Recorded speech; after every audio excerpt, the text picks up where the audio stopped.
Oh no, a dead body. I'm gonna have to solve this case.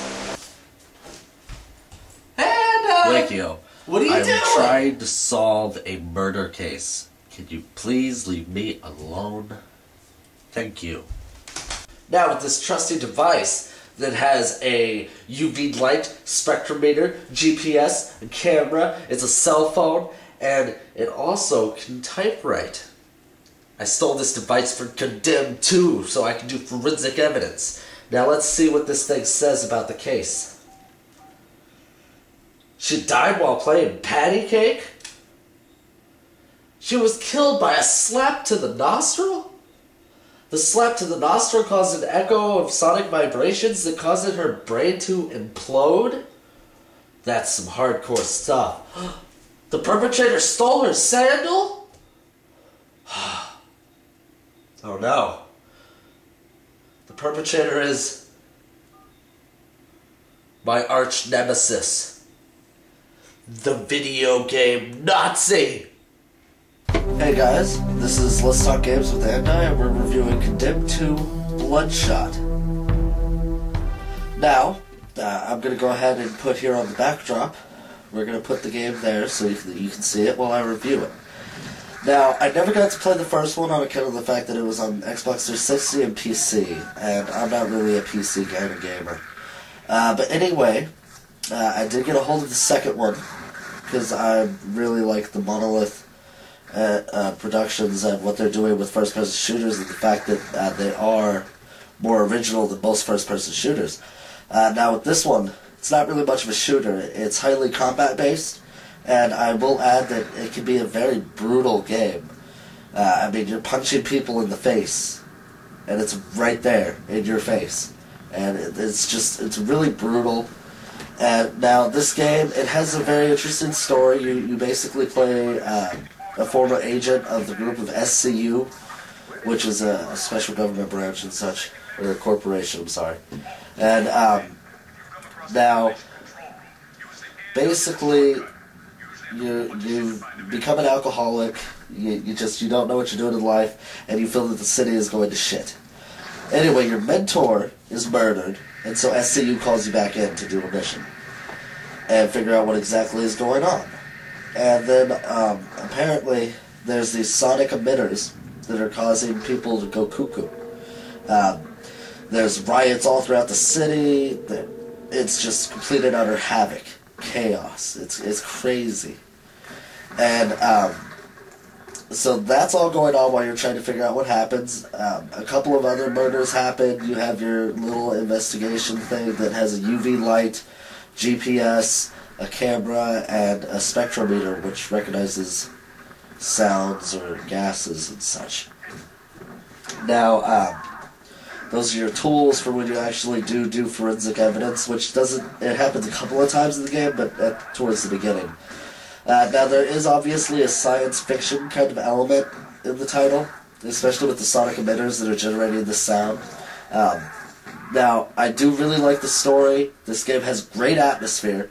The combat, although takes a little while to get used to, once you do, it's a really engaging experience.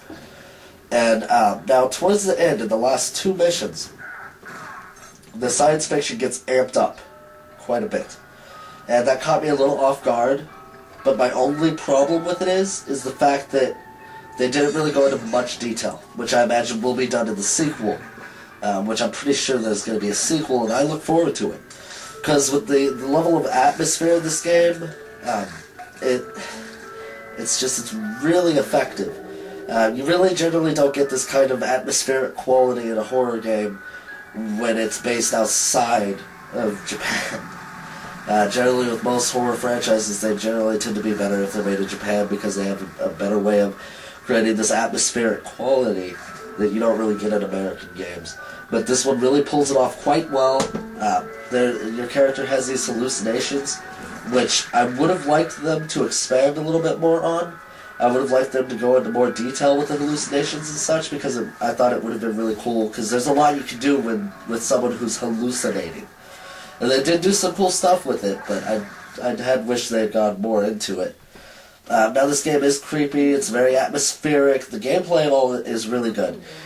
Story-wise, you've got people dying at the beginning. You're trying to figure out who's doing it, and you're trying to figure out what's going on, and then slowly as you progress through the game, the story really starts to unravel, and you really start getting this sense of what's going on, which is always good, because in a horror game, you kind of want to have this mystery kind of thing going on, where you're trying to figure out exactly what's going on. You don't, with a horror game, you really don't want it to be straightforward, or anything like that, especially when it comes to the story. Now, you do visit quite a few different types of locations. You visit a rundown old hotel. You visit the SCU building, which I really like that level. Of course, here on the backdrop, you're seeing the Dollhouse level and the Magic Theater level, which I thought were really good levels that had that atmospheric quality to it, and were just really good with that. And so that you will be seeing here on the backdrop. Right now, it's just a green screen, but don't worry about that. Now, this is the first time I'm trying the green screen thing for a video, so I'm sorry if it's a little choppy. I'm not really used to how to set it up. If anybody has any tips, that'd be great. But this game, I did really enjoy it. It'll take you roughly maybe about 15 hours, depending on how much trouble you have with the combat at first. It does have a learning curve. You have to learn how to parry, and then you have different combos and different things like that. You can pick up a whole lot of different assortments of melee weapons throughout the game, in which you can hit people with them, or you can throw them at them, and things like that. A tactic that I really found effective was throwing the weapon at the person, and then it kind of like hitting them in the head with it, and they're kind of like, oh. And then after that, you rush to them, and if you punch while you're running, he kind of does this to the face, and then you can punch and then uppercut to do the bum rush combo. That one's really effective. It helps you keep your distance, and helps keep you from getting damage. Now, there are a few boss fights in the game. There's really only 3, and the final boss fight isn't really the type of boss fight you would expect.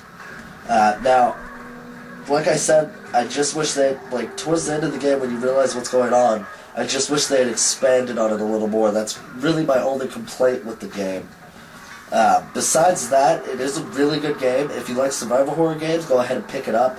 If you're tired of first-person shooters that are just boring and repetitive, go ahead and pick it up, because Monolith, when they release a first-person shooter, they do try to do new things that haven't been done before, and I really appreciate that, because there's a lot of first-person shooters out there that are just bland or repetitive, or they're the same old thing. And that's really not how gaming should be right now, but that's how it is. So if you want to try something new, you want to experience something that you haven't experienced yet, or you haven't picked this game up yet, just go ahead and pick it up, because it's a good game. And give it a play. And I hope you like it, because I sure did. And this has been Let's Talk Games.